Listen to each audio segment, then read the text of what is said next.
Hey guys, welcome back to another mods video for Skyrim. Today is some of my favorite or the best mods of January, if you will.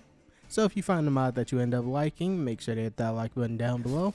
And don't forget to endorse said mod author or the mod you end up downloading. And let's dive right in. Starting off with the mod I really didn't get to showcase before, but this mod is called Sorcerer's Outfit. Also, a little side note, I did officially switch over to community shaders, so that's why my lighting looks different. But back to the mod at hand. This mod adds a unisex mage armor for your character to wear. As of right now, there is no SPID file, so there will be nothing for other characters besides yourself. You can mix and match the colors though, because it comes with multiple different colors. And every part of this set is pretty modular. It doesn't come with too many pieces, so it is easy to pick what outfit you want. The hood for this outfit also comes with two options. You can either make your character bald with the basic hood, or you can let your character's hair clip through the hood if you don't have a short hair. And at base, this mod does require faster HDT, so that means that you have to have that mod installed, otherwise your clothing will clip into the ground, because this armor comes with its own physics. And while this armor does have support for mods like 3v8 or Himbo, it is not required. If you don't build your body slide before you join in game, you'll just have the vanilla body weight sliders for both male and female. Up next, a mod overhauling Orphan rock, which some people did get mixed feelings about. But this mod is called Hag, Occult, Orphan rock. Turning Orphan rock from just a standard rock with a hag raven on top of it, with lush trees around it. With this overhaul, as you can see, the trees around this place have been turned into dead trees that you would see in Morthal. And there's a big dead Gildergreen type tree in the middle of the Orphan rock. Even with the massive exterior changes, although just visual because it moves the enemies you would normally fight to the new small dungeon added by this mod. And for some reason, my dark interiors with community shaders, because there's really no light sources in this place, in my opinion, it made this new dungeon much more creepy, at least compared to when I had EMB enabled. There was a lot of fake light sources coming from somewhere. And with this dungeon, there's good and bad. The good is that you won't really run into any enemies until you delve deeper into the dungeon. But the bad part is once you run into enemies, you won't be leaving until you kill them all. And just a heads up, there's 2 hag ravens in this place, and there's about 10 to 12 skeevers. So you'll probably die a lot if you have a harder mod list, or maybe you're using Requiem. Some people ran into issues with this, but I've been using it for a week with no issues. But up next, a new armor mod. Well, not exactly too new, but it's Obi's Gladiator armor. At base, this adds a heavy/light armor mix. This armor does come with 2 light pieces, but because the cuirass part or the chest part counts as heavy, it'll count as a heavy armor. And it comes with support for the 3 major bodies, 3BA, UBE, surprisingly, and also BHUNP. And you can also craft this heavy armor at any forge, no special requirements needed, just the materials to craft it. But what is new is that someone went and made a Himbo patch, so now you can wear this female only armor on male characters.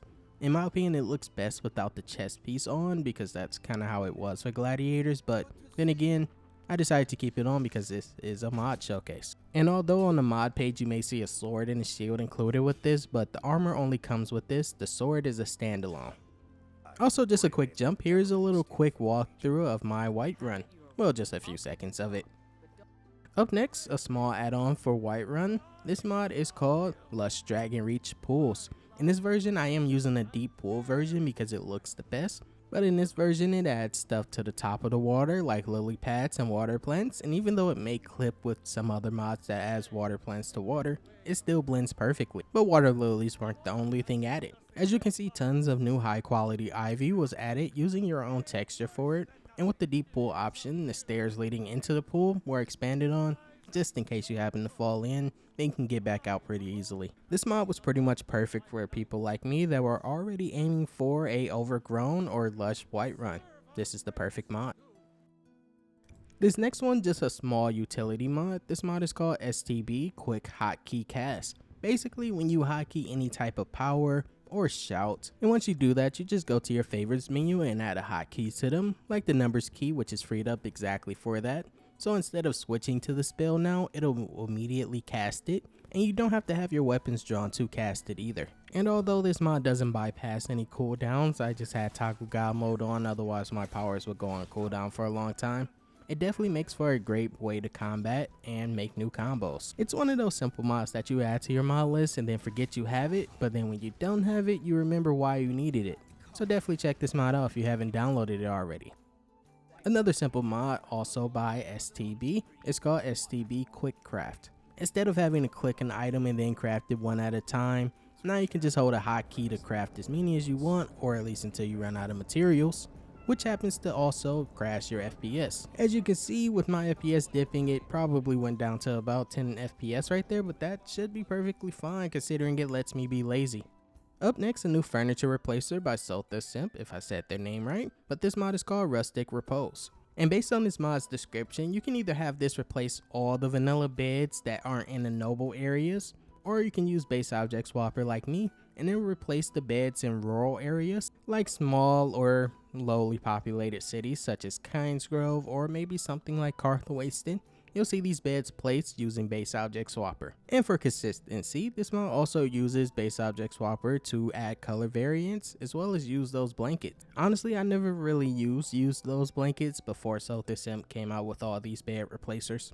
Up next, another massive mod. This mod is called Modex, a mod explorer menu. This mod adds a new AddItemMenu to your game that doesn't really take long to load. As soon as you join into your game, you can press the hotkey, which by default is the delete key, to pull up this menu, and it pretty much loads all of your mods immediately. It also separates all of its functions into tabs so that you can pretty much navigate things easily, like adding things to your inventory, or maybe you drop them straight to the ground. But you can also use this to fast travel to pretty much any known location, or maybe locations you really didn't know about. But you might want to beware of spoilers if you do that. Another warning I want to give you: if you usually teleport to places and you have a large load list, you probably don't want to do it too much because that can cause issues, which can lead to a crash, and I don't want to see that reported on the bug reports when that's really just an incompatibility with your mod list. Another fun fact is you can also teleport from the main menu with this mod, but like I said, I don't recommend it. You'll definitely crash a lot with that. This mod also makes it easy to customize or at least summon NPCs if you happen to lose them. With other AddItemMenus, when you try to summon an NPC, it would summon a new version of them when the real version would still be out there somewhere. But now with this mod, you can bring them to you and you can talk to them like a normal follower. Basically, instead of creating a clone, it just summons the one already in the game. But what's great about this mod is that you can also check the stats of the NPCs before you summon them. And with the stats showing immediately on the right lower side, you'll be able to tell exactly what that NPC is and how strong it is compared to the other ones. Maybe in case you want to patch something and balance it. The one thing I do recommend though is to definitely get friendly with the settings menu, because you can customize everything with this, from the font to the size of the font, or really just how it displays. And also, if you have a thousands and thousands mod list like mine, you'll want to add a lot of mods to your blacklist, because you won't really have a reason to have them there because you can't summon an interior. Modex is also being constantly updated, so make sure to grab it. Up next, a new mod for a follower in Skyrim, well, a vanilla follower. This mod is called Follower Dialogue Expansion Illia. Aside from her already vanilla lines, she has over 600 more now. By the gods, I know this looks bad. Let me explain. With this mod, she'll be quest aware, and she'll also have a lot more combat lines and combat ending lines. This mod is pretty simple, but also very expansive, but also compatible friendly, if that makes sense, because this doesn't touch her combat or really anything to do with her AI, just her dialogue, meaning that she'll have tons of new lines for you to talk to her while idle. Much about you is still a mystery to me, but I'd say you've earned my trust with that display of valor in Darklight Tower. After what you've done for me, I suppose it's only fair. They wanted me to find them a human sacrifice, so that my mother could hasten her ascension. It was then I finally realized they'd been using human sacrifices all this time. I did, although at the time I didn't realize how wrong they were. I partook in many of the hag's rituals, most of which I didn't even know the purpose.